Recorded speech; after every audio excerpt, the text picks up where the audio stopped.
ভাব চলে আসছে, মানে একটা ভিলেন, কারণ ঘটনা তো ঘটাই দিছে। এই প্রথমবারের মতন এত বড় সফলতা, লেটস সেলিব্রেট ঈদ মোবারক। দর্শক, প্রথমবারের মতন সর্বোচ্চ পরিমাণ প্রযুক্তিকে ফাঁকি দিয়ে আমাদের ডক্টর মোহাম্মদ ইউনূস একদম জায়গা মতো এবার স্বীকার করেছে। প্রধানমন্ত্রী নরেন্দ্র মোদীকে নিশানা করে বোমা বিস্ফোরণ ঘটিয়ে আমাদের প্রধানমন্ত্রীকে মেরে ফেলা। এদিকে নরেন্দ্র মোদীর এই অবস্থার জন্য তারা সরাসরি বাংলাদেশকে দোষারোপ করতেছে। ডক্টর ইউনূস, সার্জিস, হাসনাত সবাইকে তারা জেলে ঢুকাবে। মোদীর মাথায় হাত, ইন্ডিয়ার সর্বনাশ।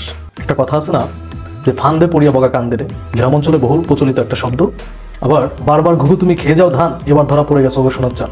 দিল্লির সঙ্গে সংঘাতে যাওয়ার সিদ্ধান্ত নিয়েছে বাংলাদেশ সরকার। পাকিস্তান রাষ্ট্রদূতের সঙ্গে বৈঠকে বসেন বাংলাদেশের সেনাবাহিনী। পাকিস্তানের কাছ থেকে F-16 যুদ্ধ বিমান ধার দেওয়ার অনুরোধ জানানো হয়েছে। বাংলাদেশ বিরোধীরা যে স্বপ্ন দেখছে, এই স্বপ্ন বাস্তবায়ন হবে না। কেন হবে না? চলুন সে বিষয়ে কিছু বলি। যত বড়ই ভাবনেক এই মোদী সরকার বা ভারতীয়রা, ওরা কিন্তু বেঁচে থাকে মুসলমানদের। বাংলাদেশ থেকে পলাতক সাবেক প্রধানমন্ত্রী শেখ হাসিনাকে বাঁচাতে গিয়ে নিজ দেশের নাগরিকদের তোপের মুখে পড়েছেন নরেন্দ্র মোদী।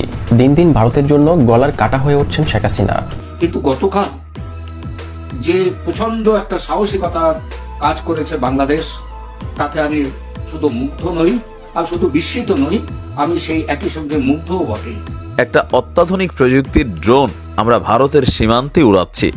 ভারতের ম্যাক্সিমাম গণমাধ্যম, যাদেরকে বলা হয়ে থাকে গুজব মিডিয়া, তবে আজকে আমরা বিশ্বাস করতে চাই ভারতের এই খবরটা সত্য।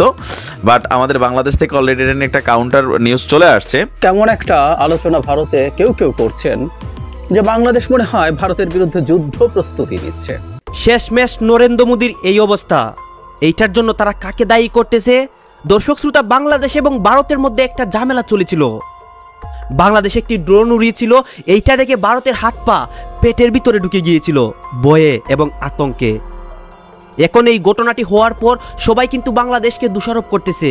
আপনারা সম্পূর্ণ ভিডিও দেখবেন, তারপরে কিন্তু বুঝতে পারবেন নরেন্দ্র মোদীকে এইটা কিভাবে করা হয়েছে। গাইজ, ভারত কিন্তু বাংলাদেশকে সবসময় হুমকি দিত, এখন একটা হুমকি দিয়েছে। এখন বাংলাদেশের কেউ কিন্তু বসে নাই, সবাই এইটার প্রতিবাদ করতেছে এবং ভারতকে উচিত শিক্ষা দিয়েছে, এক প্রকার জুতা দিয়েছে।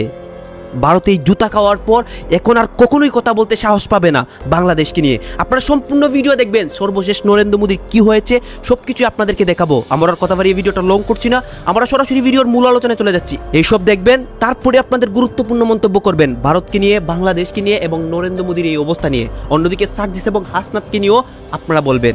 এই যেগুলো দেখেন, থ্রেট আসা, কোথাও লিঙ্ক আছে কিনা, বাংলাদেশ আজমির কানেকশন থেকে কিছু হয়েছে কিনা, পাকিস্তান ওদিক থেকে কিছু হয়েছে কিনা, সেটা খতিয়ে দেখা হচ্ছে। মুম্বাই পুলিশ তড়িঘড়ি তদন্তে নেমে পড়েছে। আজমির ওই এলাকাতে যাওয়া, ট্রেস করা ইত্যাদি এই কাজটা শুরু করে দিয়েছে।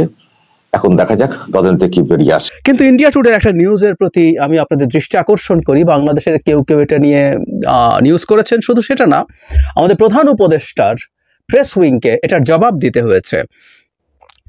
মানে হেডলাইনগুলো দুটো নিউজ তারা করেছে, মানে একটাও না।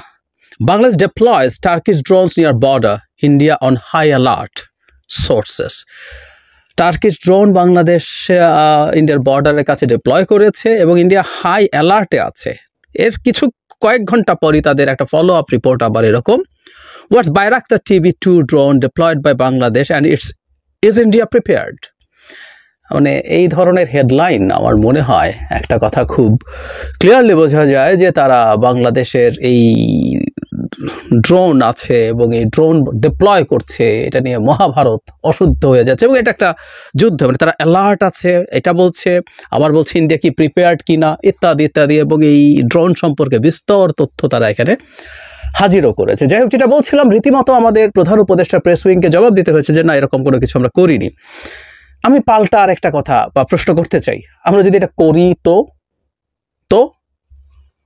আমরা ড্রোন কিনেছি, আমি আসবো এই ড্রোনের আলোচনা। আসলে আমি এইটার বাহানায় বাংলাদেশের সামরিক বাহিনীর হার্ডওয়্যার কি থাকবে এবং আমাদের সামরিক যে স্ট্র্যাটেজি সেটার সভারেন্টি নিশ্চিত করা নিয়ে আলাপ করতে চাই। আমি মনে করি হাসিনা উত্তর বাংলাদেশে এটা আমাদের সবচেয়ে গুরুত্বপূর্ণ কাজগুলোর একটা। আই রিপিট, সবচেয়ে গুরুত্বপূর্ণ কাজগুলোর একটা হচ্ছে আমাদের সেনাবাহিনীর মানে ওভারঅল স্ট্র্যাটেজি সার্বভৌম করে তোলা। শেখ হাসিনার সময় এই জায়গাটা খুবই কম্প্রোমাইজ ছিল আমরা জানি। সো আসবো মানে ভারতের অ্যাটিটিউড এবং ভারত কেন এই ড্রোন মোতায়েন নিয়ে এই আওয়াজ তুলছে, এটা মিথ্যা হলেও এই আওয়াজের কোনো অর্থ নেই। এটা যদি সত্যও হয়ে থাকে, এটা নিয়ে এত রিয়াকশন দেখানোর কিছু নাই। বাংলাদেশ ড্রোন কিনেছে এবং ড্রোন কিনে সে এটা বর্ডারের কাছে ওড়াতেই পারে, এটা কোনো ব্যাপার না। আমরা একটু ড্রোন নিয়ে আসি। বাংলাদেশ বায়রাক্তার TB2, এই ড্রোনটা আমরা অনেকে চিনি যারা ইন্টারন্যাশনাল ইস্যুগুলো খেয়াল করি। আমাদের একেবারে সামরিক বিশেষজ্ঞ হতেই হবে তা না। আমি অবশ্য একটা কথা বলি, সেটা হচ্ছে আমরা যদি আন্তর্জাতিক রাজনীতি এবং ভূরাজনীতি বুঝতে চাই, আমাদের আসলে সামরিক বাহিনী সম্পর্কে, অস্ত্রশস্ত্র সম্পর্কে খুব ভালো ধারণা রাখতে হবে, না হয় আসলে এটা বোঝা যাবে না। আমার অন্য একটা চ্যানেল ছিল বা আছে, যাই বলি, ওখানে খুবই রেগুলার শেখ হাসিনার সময়ের জুলাই শুরু হওয়ার পর ওখানে আসলে আর কোনো কন্টেন্ট দেওয়া হচ্ছে না, জাহেজ টেক অন জিও পলিটিক্স, ওখানে এই কথাটা আমি রিপিটেডলি বলতাম। যাই হোক, একটু আসি। এই ড্রোনটা বাংলাদেশ আমি সোফার ঘেটে দেখলাম যে এখন পর্যন্ত 6টা কিনেছে। এটা খুবই আলোচিত একটা ড্রোন, কারণ এই ড্রোনে খুব উল্লেখযোগ্য কিছু সাফল্য আছে। যদিও ইউক্রেন যুদ্ধ ড্রোন কিভাবে ব্যবহৃত হবে সেই ধরনটাও পাল্টে দিচ্ছে। এটা হচ্ছে বায়রাক্তার TB2, এটা টার্কিশ মেড একটা ড্রোন এবং এটা একটা কমব্যাট ড্রোন। কমব্যাট ড্রোন মানে হচ্ছে, আমরা যারা খুব জানি না তাদের উদ্দেশ্যে বলছি, অনেকেই নিশ্চয়ই জানি, সেটা হচ্ছে এগুলো অস্ত্র বহন করতে পারে। এগুলো বায়রাক্তার TB2 কিছু বোমা এবং কিছু শর্ট রেঞ্জের এয়ার টু সারফেস মিসাইল নিয়ে যেতে পারে, সেগুলো দিয়ে সে আক্রমণ করতে পারে। আমরা আমেরিকান এরকম কমব্যাট ড্রোন অনেক আগে চিনেছি, প্রিডেটর, রিপার, এগুলো। বায়রাক্তারের সুবিধা হলো এটা বেশ তুলনামূলকভাবে আমেরিকান ড্রোনগুলোর তুলনায় অনেক সস্তা, কিন্তু হাইলি এফেক্টিভ। ভারত নিজে পর্যন্ত সেই 2020-এর আজারবাইজান আর্মেনিয়ার যুদ্ধের কথা তুলে এনেছে। নাগর্নো কারাবাখ নিয়ে যে যুদ্ধ হয়, সেখানে অ্যাপারেন্টলি আজারবাইজানের চাইতে বেশি পাওয়ারফুল আর্মেনিয়ান সেনাবাহিনী বেশ বড় বিপদে পড়েছিল এই টার্কিশ বায়রাক্তার TB2-র সাফল্যের কারণে। আপনারা যে কেউ অনলাইনে সার্চ করে দেখতে পারেন বায়রাক্তার TB2 কীভাবে সাকসেসফুল হচ্ছে, প্রচুর ভিডিও পাওয়া যায়। আপনি ওখান থেকে তোলা, ড্রোন থেকে তোলা ফুটেজে দেখবেন। মানে একটু সাহস থাকতে হবে, কারণ এখানে প্রচুর মৃত্যু দেখা যায়, প্রচুর ধ্বংস দেখা যায়, কিন্তু ওগুলো প্রচুর পাওয়া যায়। সো ওটার কথাও তারা তুলে এনেছে। সো বাংলাদেশ এটা কিনেছে, আমি দেখলাম যে আরও 6টা, মোট 12টা কেনার কথা, এবং পৃথিবীর বহু দেশ, আফ্রিকার ইথিওপিয়া, সোমালিয়ার মতো দেশেরও এই ড্রোন আছে। শুধু এটা কোনো মেজর ইস্যু না, কিন্তু ভারতের চেঁচামেচি দেখে মনে হচ্ছে যে এটা আমাদের জন্য বিরাট অপরাধ হয়েছে। আমরা ড্রোন কিনেছি এবং আমরা সীমান্তে এটাকে মাঝে মাঝে ওড়াচ্ছি, ডিপ্লয় করছি।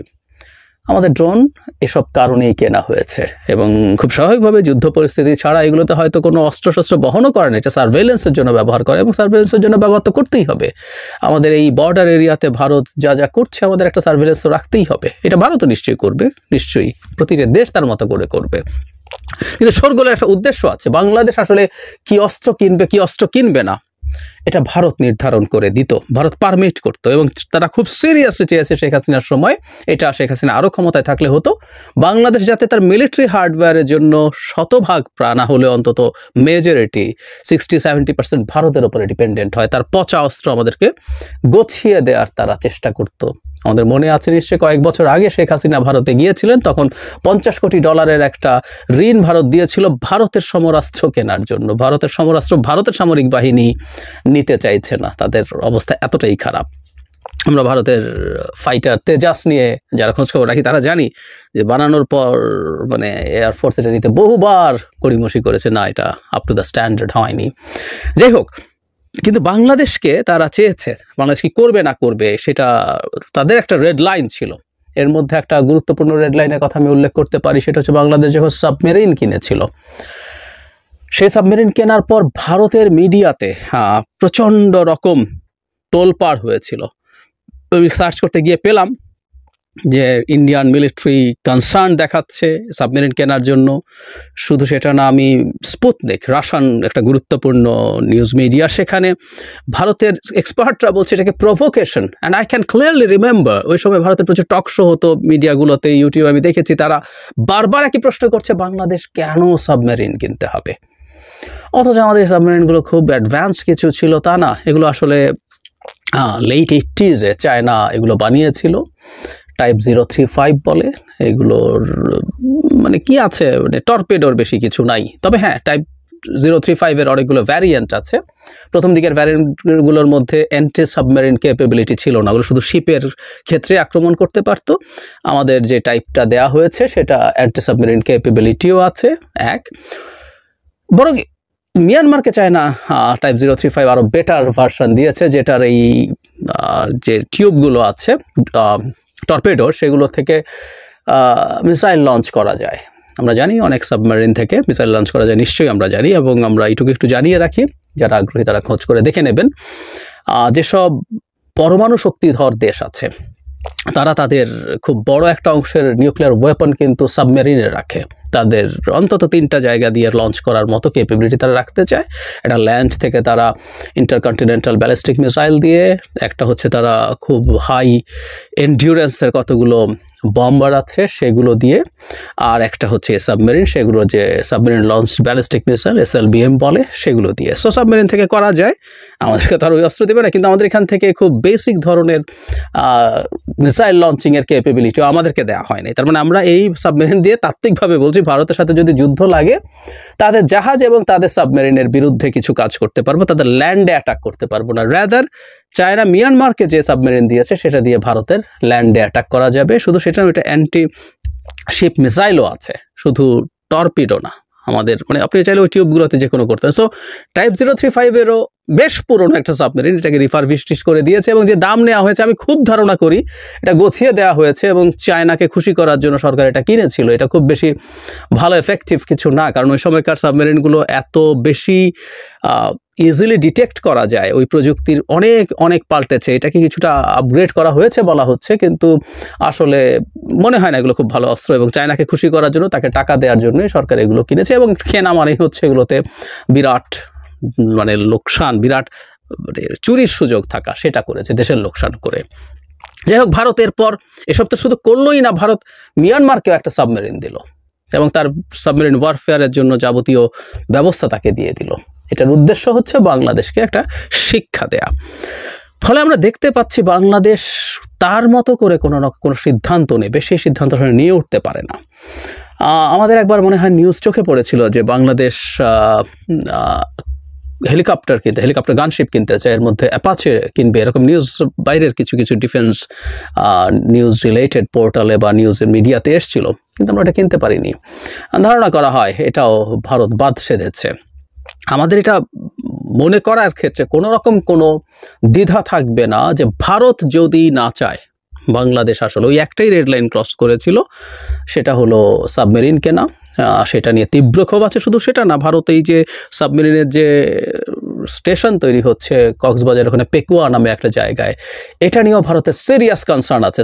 ভারত কিন্তু এই সাবমেরিন ডক নিয়ে অনেক কথাবার্তা শেখ হাসিনার সময় বলেছে, এবং সেখানের কাছাকাছি কোনো একটা জায়গায় তারা তাদের প্রেজেন্স এনশিওর করতে চাইছিল। এখনও কিন্তু ওই ব্যাপারটা রয়ে গেছে, তারা এটা কোনোদিনও মেনে নিতে পারবে না, মেনে নেব না, এটা একটা ধরন বা ঠং তাদের এখনও আছে।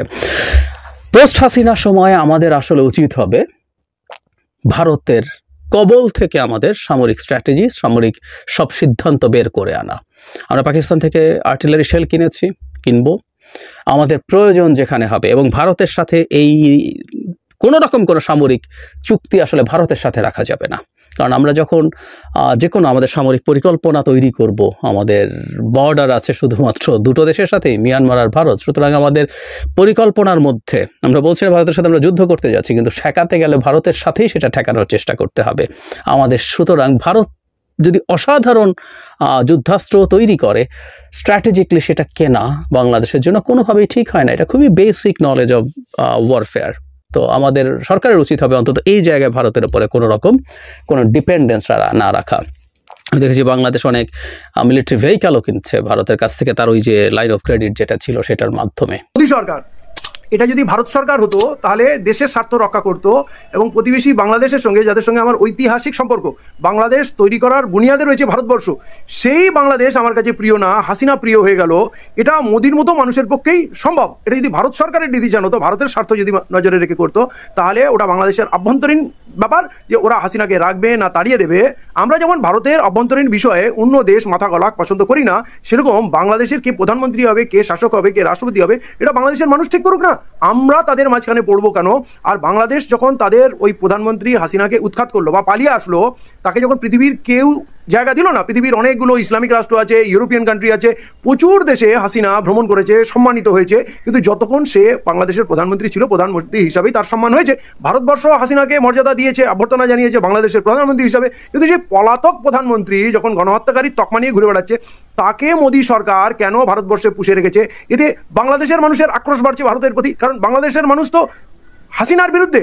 অতএব সেই হাসিনাকে যদি ভারতবর্ষের সরকার বা মোদী সরকার পুষে রাখে, এতে বাংলাদেশের সঙ্গে সম্পর্ক ছিন্ন হচ্ছে। হাসিনা একদিন থাকবে না, মোদী একদিন থাকবে না, আমি আপনি থাকবো না, কিন্তু ভারতবর্ষ থাকবে, বাংলাদেশ থাকবে। এবং বাংলাদেশের সঙ্গে যে আমাদের ঐতিহাসিক সম্পর্ক এবং আদান প্রদান, কৃষ্টি, কালচার এবং স্ট্র্যাটেজিক আমাদের বন্ধু, আমি সামরিক দৃষ্টিভঙ্গি থেকে বলছি, অর্থনৈতিক দৃষ্টি থেকে বলছি, সেই সব জলাঞ্জলি দিয়ে হাসিনার কাছ থেকে ভারতবর্ষ কি পাবে, কেন তাকে পুষে রেখেছে, আমার মাথায় ঢুকছে। শেখ হাসিনার পতনের পর থেকেই ভারত বাংলাদেশের সম্পর্ক দিন দিন অবনতি হচ্ছে। বিশেষ করে ভারতের বিজেপি নেতাদের একের পর এক উস্কানিমূলক বক্তব্য এবং ভারতীয় গণমাধ্যমের মিথ্যা সংবাদ প্রচারে দুই দেশের মধ্যে উত্তেজনা চরম পর্যায়ে পৌঁছেছে। আর এই উত্তেজনার জন্য ভারতীয় মিডিয়াকে দায়ী করছে ভারতের সাধারণ নাগরিকরা। তাই ভারতীয় মিডিয়ার মিথ্যাচার এবং গুজবের বিরুদ্ধে এবার কথা বলতে শুরু করেছে ভারতের নাগরিকরা। সেখানে ভারতবর্ষের মিডিয়ার যে ভূমিকা পালন করা উচিত ছিল, ভারতবর্ষের মিডিয়ার বাংলাদেশের মানুষের কাছে যে বার্তা পৌঁছে দেওয়ার দরকার ছিল, সেটা পৌঁছালো না। তারা উল্টে কি করলো? ভারতবর্ষের মিডিয়া উল্টে যাতে ভারত বিদ্বেষ তৈরি হয় সেটাই বেশি করে পালন করলো। এবং আজকে ভারতের সরকারের ভূমিকাও তাই, ভারতবর্ষের মিডিয়ার ভূমিকাও তাই, এবং ওখানকার সাধারণ মানুষ বেসিক্যালি ভুগছে, আমাদের দেশের মানুষ সাধারণ বেসিক্যালি ভুগছে। আমাদের এখানকার মিডিয়া, চাড্ডি মিডিয়া, যাদেরকে গদি মিডিয়া বলি, এই গদি মিডিয়ার যা ভূমিকা সেটা নিয়ে আমাদের এই মুহূর্তে মনে হয় না বলার কিছু আছে। এরা কিন্তু ওপেনলি, নগ্নভাবে হিন্দুত্বের প্রচারই করে। এরা সকালবেলা জ্যোতিষের কার্যক্রম চালায়, যে জ্যোতিষের কোন রাশি কি আছে না আছে এগুলো ব্যাখ্যা করতে থাকে। দুপুরবেলা দেখা যাবে যে কোনো একটি মুসলিমের নামে একটা বাজে খবর ছড়িয়ে দেয়। স্বাধীন বাংলাদেশের অভ্যন্তরীণ বিষয়ে ভারতের নাক গলানোকে খোদ ভারতীয় নাগরিকরাই ভালোভাবে নিচ্ছে না। ভারত বাংলাদেশে যেই সংখ্যালঘু হিন্দুদের নির্যাতনের কথা বলছে, ভারতের সংখ্যালঘু মুসলমানদের কতটা নিরাপদে রেখেছে ভারত, তাই স্মরণ করে দিয়েছে ভারতের নাগরিকরা। আজকে যখন বাংলাদেশের বুকে সংখ্যালঘুরা অত্যাচারিত হয়, আমার কথা বলবার অধিকার তখনই থাকে যখন আমি আমার দেশের সংখ্যালঘুদের নিরাপত্তা দিতে পারি। কোথায় আমাদের দেশের সংখ্যালঘুদের নিরাপত্তা? কদিন আগে উত্তরপ্রদেশের বুকে মসজিদের সার্ভে, ওর মধ্যে মন্দির আছে কিনা, কোর্টে যাচ্ছে সকালবেলা, দুপুরবেলা রায় হচ্ছে, বিকেলবেলা সার্ভে টিম চলে যাচ্ছে, আর সার্ভে করার নাম করে গিয়ে মসজিদে ঘুমোয় যে সংখ্যালঘু যুবক, মসজিদে রাত্রিবেলা যে সিকিউরিটির কাজ করে, তাকে গুলি করে খুন করে ফেলা হচ্ছে। কোন ভারতবর্ষ? किराएदार है, जाति मकान थोड़ी ना है, सभी का खून है शामिल यहाँ की मिट्टी में, किसी की बाप की हिंदुस्तान थोड़ी ना है। একদিকে ভারত সরকার এবং ভারতের মিডিয়াগুলো যখন বাংলাদেশের সংখ্যালঘু হিন্দুদের নির্যাতনের কথা বলছে, অন্যদিকে ভারতের হিন্দুরা বলছে ভারতের সংখ্যালঘু মুসলমানদের তুলনায় বাংলাদেশের সংখ্যালঘু হিন্দুরা অনেক গুণে ভালো আছে। বাংলাদেশের সংখ্যালঘু হিন্দুরা প্রায় 30% সরকারি চাকরি পাওয়ার সুযোগ পাচ্ছে, অন্যদিকে ভারতের সংখ্যালঘু মুসলমানরা মাত্র 5% সরকারি চাকরি পাওয়ার সুযোগ পায়। কিন্তু ভারতবর্ষের সংখ্যালঘু ও বাংলাদেশের সংখ্যালঘুদের মধ্যে একটা মূলগত পার্থক্য রয়েছে। সেই পার্থক্যটা কি? বাংলাদেশের সংখ্যালঘুর সংখ্যা, মানে হিন্দু সংখ্যালঘুর সংখ্যা হচ্ছে 7 থেকে 8%। এই যে 7 থেকে 8% দেখা যায় যে সরকারি চাকরিতে তারা প্রায় 30%-এর উপরে। অপরদিকে ভারতবর্ষের সংখ্যালঘু 13 থেকে 15%। এই সংখ্যালঘুরা ভারতবর্ষে দেখা যায় যে 5% সরকারি চাকরি তারা দখল করে নেই। ফলে বোঝা যায় যে একটা অর্থনৈতিক বৈষম্য ভারত ও বাংলাদেশের সংখ্যালঘুদের মধ্যে রয়েছে। ওনারা মুখে হিন্দু ধর্মকে রক্ষা করার কথা বলেন, কিন্তু ওনারা অ্যাকচুয়ালি হিন্দু ধর্ম এবং যে সনাতনী যে কালচার, যে সনাতনী যে ঐতিহ্য, সেই সনাতনী ঐতিহ্যকে ধ্বংস করার কাজ করেন। মানুষে মানুষে বিভাজন লাগানো, ধর্মের নামে, জাতের নামে মানুষকে হত্যা করা, দাঙ্গা তৈরি করা, দাঙ্গার সিচুয়েশন তৈরি করা, সেই রাজনীতি ওনারা করেন।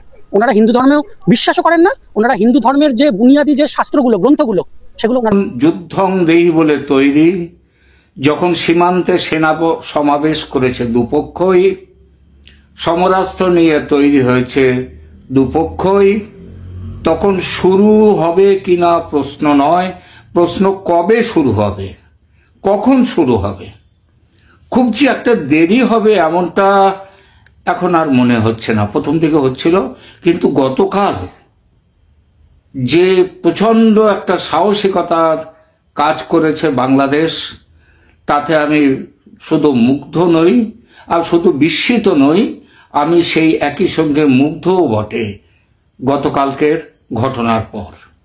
গতকাল কি ঘটেছে সে খবর নিশ্চয়ই জেনেছেন এতক্ষণে, না জানলে বলছি।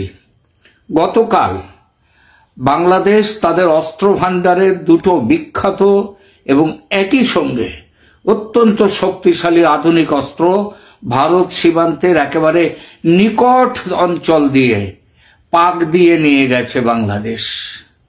মানে যাকে বলে অনেকটা চমকে যাওয়ার মতো, যেন বলে গেল একেবারে ফালতু ভেবো না বাপু আমাদের। নেপোলিয়ন বোনাপার্ট, সেই বিখ্যাত ফরাসি যুদ্ধ বিশারদ এবং সম্রাট, একবার বলেছিলেন যুদ্ধে যেতে তারা যাদের আর্টিলারি বা তোপখানা বেশি শক্তিশালী। আর এখন বলা যায় আর্টিলারি নয়, যুদ্ধে যেতে তারা যাদের আকাশের ক্ষমতা সবচেয়ে বেশি। আকাশ মানে যুদ্ধ বিমান, যুদ্ধ হেলিকপ্টার ইত্যাদি। বাংলাদেশ বিমান বাহিনীর দখলে চীনের কাছ থেকে কেনা ভালো পরিমাণ ডিফেন্স সিস্টেম, অ্যান্টি এয়ারক্রাফট গান, আমেরিকা যুক্তরাষ্ট্রের কাছ থেকে কেনা বেশ কয়েকটা যুদ্ধ বিমান, এমনকি রাশিয়া, অস্ট্রিয়া ইত্যাদি দেশ থেকে কেনা, মানে সারা পৃথিবীর বিভিন্ন জায়গা থেকে একদম নির্বাচন করে করে তুলে নিয়ে এসছে বেশ কিছু অস্ত্র। এই দেশ থেকে কেনা এইসব যুদ্ধাস্ত্র রয়েছে বাংলাদেশের ভান্ডারে। সুতরাং বাংলাদেশ যারা বলে বাংলাদেশ ভারতের কাছে একেবারে নস্যি, সেটা বোধহয় ঠিক নয়। যে অস্ত্রটি কাল আকাশে ওড়ালো বাংলাদেশ, সেটা যদি সাধারণ কোনো হেলিকপ্টার বা ওই ধরনের কিছু হতো তাহলে কোনো শোরগোল হতো না। কিন্তু এই অস্ত্রটি এমনই নিখুঁত ও নির্মম যে একে উপেক্ষা করলে সেটা ভারতের ধ্বংসের কারণও হতে পারে।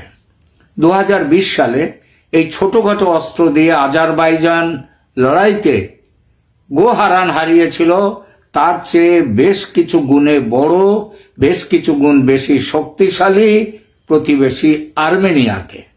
যে আর্মেনিয়া তাদের কাছে এর পূর্বে অনেকবার হেরে গেছে, এই যে হারিয়ে দিয়েছে যে আর্মেনিয়া আজারবাইজানকে, সেই আজারবাইজানের কাছে হেরে গেল আর্মেনিয়া। যে অস্ত্র এই অসাধ্য সাধন করেছিল তার নাম বাইরাক্টার TB2 ড্রোন। ড্রোন কি ধরনের যুদ্ধাস্ত্র সে সম্পর্কে ছোট্ট করে বলি। ড্রোন আকাশে ওড়ে, চালাতে কোনো প্রাইভেট লাগে না, অর্থাৎ এটি একটি পাইলট বিহীন উড়ন্ত যান। এর ভেতর দিয়ে নানা রকম মিসাইল ইত্যাদি সমরাস্ত্র নিয়ে যাওয়া যায়, বোম্বিং করা যায় ইত্যাদি বহু কাজ করা যায়। 28,000 ফুট ওপরে ওঠে এই যে ড্রোন। পৃথিবীর বেশ কিছু দেশ এই বস্তু তৈরি করে, ভারত নিজেও তৈরি করে ড্রোন। বাংলাদেশ নিজে ড্রোন তৈরি করে না, তবে তাদের ভান্ডারে বেশ কয়েকটা ড্রোন আছে।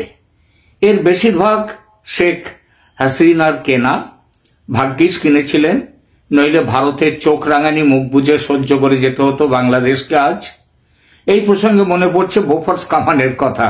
বোফোর্স কামান, এই কামান কেনার ব্যাপারে ঘুষের টাকা পেয়েছিলেন রাজীব গান্ধী, এই নিয়ে হুলস্থুল হয়, প্রধানমন্ত্রিত্ব চলে যায় রাজীব গান্ধীর। কিন্তু এই বোফোর্স কামানের জন্য আবার অটল বিহারী বাজপেয়ী কার্গিল যুদ্ধে হারিয়ে দেন পাকিস্তানকে। ড্রোন জিনিসটাই হলো আধুনিক যুদ্ধাস্ত্রের মধ্যে আবার সর্বাধুনিক।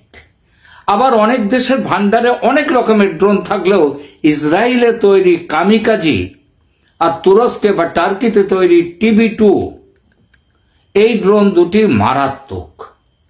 বাংলাদেশের কাছে এই টার্কি থেকে কেনা 6-6টা, একটা দুটো নয়, 6-6টা TB2 ড্রোন আছে, আরো কেনার অর্ডার গেছে। কথাই বলে ঋণং কৃত্তা ঘৃতং পিবেত, অর্থাৎ ঋণ করেও ঘি খাওয়া উচিত। আর এটা তো ঋণ করে দেশ বাঁচানো, অন্যায় কোথায়? কোথাও না। আর্মেনিয়ার সঙ্গে লড়াইয়ের সময় 2020 সালে আজারবাইজানের কাছে ছিল মাত্র 7টি ড্রোন। সেই দিয়ে একবারে তুর্কি নাচ নাচিয়ে দিয়েছিল তার চেয়ে বহুগুণ বেশি সমরাস্ত্র ভান্ডারের মালিক যারা, সেই আর্মেনিয়াকে। ড্রোন আকাশ থেকে নিখুঁত লোককে মিসাইল ছুড়ে আর্মেনিয়ার বিপুল ট্যাঙ্ক বাহিনী, বিমান বাহিনী একেবারে ধ্বংস করে দিয়েছিল। ভারতের সঙ্গে আর্মেনিয়ার একদিক দিয়ে অনেক মিল।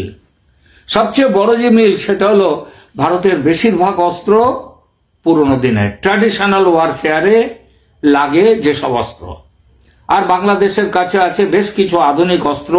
এই TB2 ড্রোন হচ্ছে তার অন্যতম। তার মানে এই নয়, এই বলছি না যে এই যুদ্ধে ভারত হেরে যাবে। সামরিক শক্তিতে ভারত পৃথিবীর 4র্থ শক্তি, বাংলাদেশের জায়গা সম্ভবত 37 নম্বরে।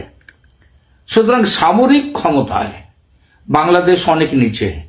কিন্তু তাহলেও যারা বলেন না 1 ঘন্টায় বা 10 মিনিটে কিংবা 2 ঘন্টায় উড়িয়ে দেওয়া হবে বাংলাদেশকে, গুড়িয়ে দেবে একেবারে, এসব যারা বলেন তারা মূর্খের স্বর্গে আছেন।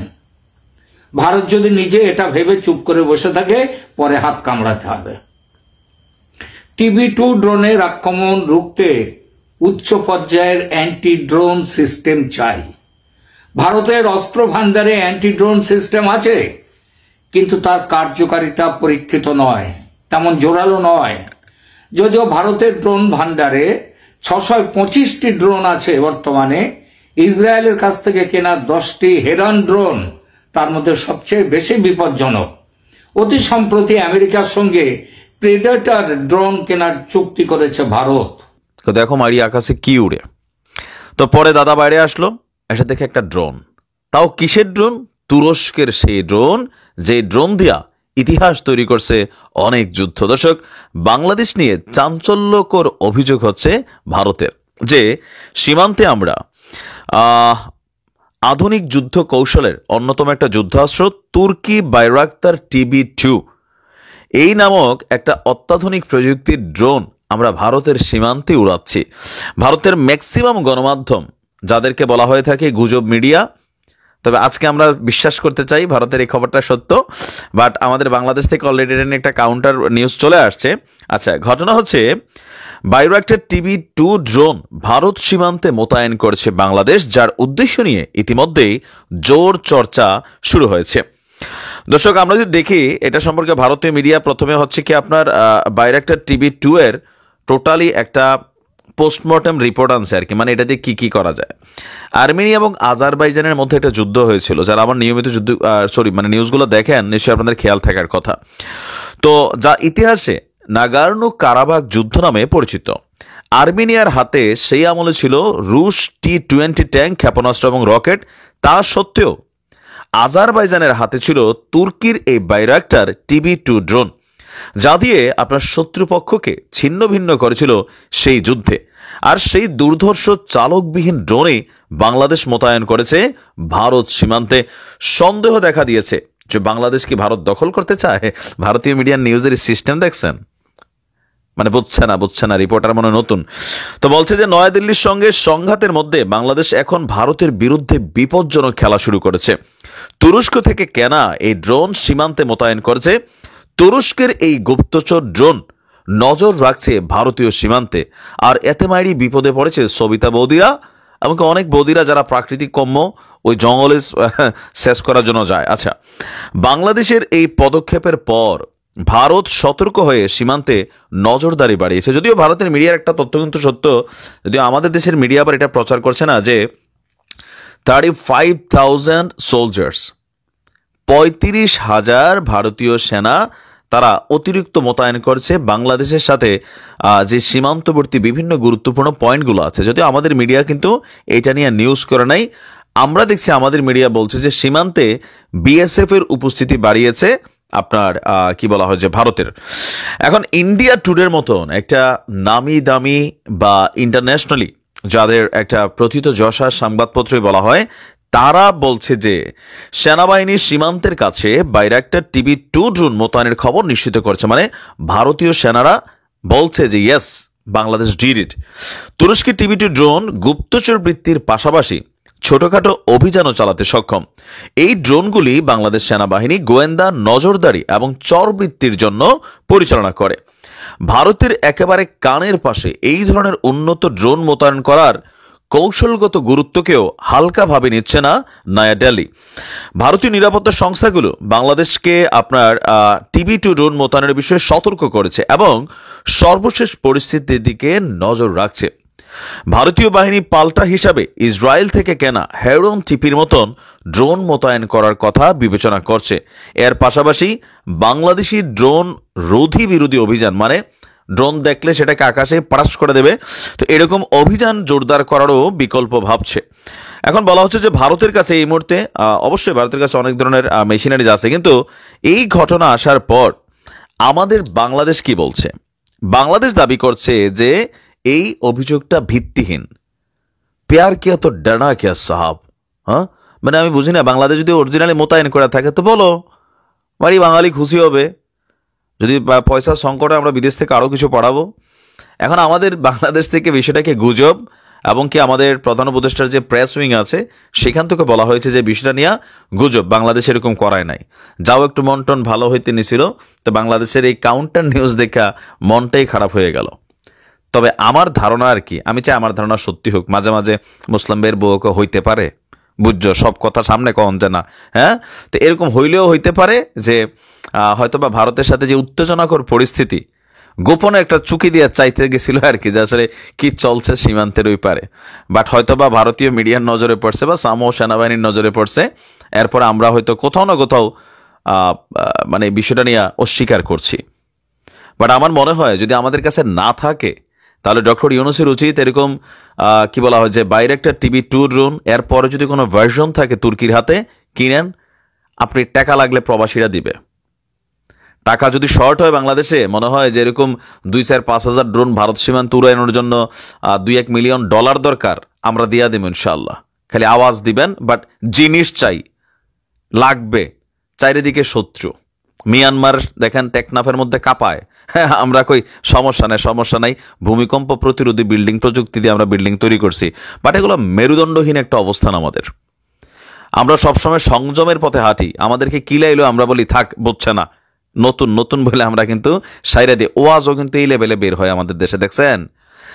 কিন্তু এইভাবে যদি অলওয়েজ আমরা চলি, যে ধরেন আমাদের টেকনাফের মধ্যে মর্টার শেল আইসা পড়তেছে, ভারতের থেকে এইসব ঘটনা হচ্ছে, আর আমরা ভাবি যে না আমরা কারোর সাথে শত্রুতা না, আমরা সবার সাথে বন্ধুত্ব। তো আওয়ামী লীগ সরকার তো এটাই করছিল। আবার জামাত দেখেন ক্ষমতায় আসার আগে আওয়াজ দিতেছে না আমরাও কারোর সাথে শত্রুতা না, সবার সাথে মিত্রতা। বিএনপিও একই সুরে গলায় কথা বলে। তাহলে এই দেশে কোন সেই রাজনৈতিক দল যারা রাষ্ট্র ক্ষমতায় বসার পরে বলবে আমার সীমান্তে একটা মর্টার শেল তো দূরের কথা, তোমাদের বোমার যদি একটা স্প্লিন্টার ওই দেশের জমিনে পড়ে তাহলে আমাদের এখানে আমরা 3টা ফুটাইয়া তোমাদের এখানে পাঠাই দিব। সামটাইমস আই কন্ট্যাক্টে কথা বলা জরুরি। আমরা স্বাধীন সার্বভৌম রাষ্ট্র, আমাদের দেশ থেকে প্রতি বছর যেই পরিমাণ টাকা পয়সা লুটপাট হয়, কানাডাতে যেই পরিমাণ বেগম পাড়াতে বাড়িঘর তৈরি হয়, এর যদি ধরেন 3/1 একটা সরকার 5 বছর ক্ষমতায় থাকাকালীন এই 53 বছরের ইতিহাস যেটা সাক্ষী দিয়েছে, যেই পরিমাণ লুট করছে বাংলারে, এর 3/1 যদি বাংলাদেশের সামরিক খাতে আসলেই ব্যবহৃত হতো, তাহলে মিয়ানমার একটা ফুটানোর পর আমরা 3টা ফুটাইতাম। প্রয়োজনে বিয়া শাদির ভিতরে ফুটাইতাম, যে সীমান্তে বিয়া শাদী হলে এরকম mortar shell free enjoy. Just প্রতিবেশীদেরকে আওয়াজ দাও যে আমরা এখনো সজাগ আছি। আমরা চাই যে ধরেন এরকম একটা অবস্থান বাংলাদেশ সামরিক বাহিনীর হোক। আমরা সবসময় আপোষ না সংগ্রাম রাজপথে ডায়লগ দিয়া সীমান্তে যে আপোষ আস্তে করে বলি, আবার যেন মিডিয়া না শোনে। তো এগুলা থেকে বের হয়ে আইসা বাংলাদেশের মেরুদণ্ডটা আরেকটু শক্ত করা দরকার, সামরিক খাতে আরো বিনিয়োগ করা দরকার। আজকের দিনে আপনি উন্নত বিশ্বের দিকে যদি তাকান, রাশিয়ার সামরিক বাজেট দেখছেন 100। গাইজ আপনারা তো দেখলেন এখানে কি কথা হচ্ছে। ভারতের এই বিষয়টাকে নিয়ে ভারত কিন্তু অনেক ভয় পাচ্ছে এবং বাংলাদেশের সবাই কিন্তু প্রতিবাদ করতেছে। ভারত আগে শেখ হাসিনাকে ব্যবহার করে বাংলাদেশের মধ্যে অনেক কিছু করতো, স্বৈরাচারী করতো। এখন কিন্তু শেখ হাসিনা নেই, এখন ডক্টর ইউনূস রয়েছেন। তিনি কিন্তু সবসময়ই অন্যায়ের প্রতিবাদ করেন এবং তিনি বাংলাদেশে এসেছেন বাংলাদেশকে এগিয়ে নিয়ে যাওয়ার জন্য এবং বাংলাদেশকে উন্নত করার জন্য। এখন যদি ভারত বাংলাদেশের মধ্যে হুমকি দেয়, তাহলে কি ডক্টর ইউনূস বসে থাকবেন বা বাংলাদেশের জনগণ বসে থাকবে? বাংলাদেশের জনগণরাই তো স্বৈরাচারকে বিদায় করেছে জনগণ পাওয়ারে। দর্শক শ্রোতা, এতক্ষণ আপনাদেরকে যা কিছু দেখিয়েছি সব কিছু কিন্তু আমরা সোশ্যাল মিডিয়া থেকে সংগ্রহ করেছি। এখানে আমাদের নিজস্ব কোনো মন্তব্য নেই। এইসব দেখে আপনাদের কি মনে হচ্ছে এবং আপনাদের মন্তব্য কি, এটা কিন্তু আপনারা অবশ্যই কমেন্ট বক্সে লিখে যাবেন। এবং আপনাদের কাছে আমার একটা রিকোয়েস্ট থাকবে, আমার চ্যানেলটি সাবস্ক্রাইব করবেন এবং পাশে থাকা বেল আইকনটি অবশ্যই বাজিয়ে যাবেন, যাতে করে নেক্সট ভিডিওটা সবার আগে আপনাদের কাছে পৌঁছায়।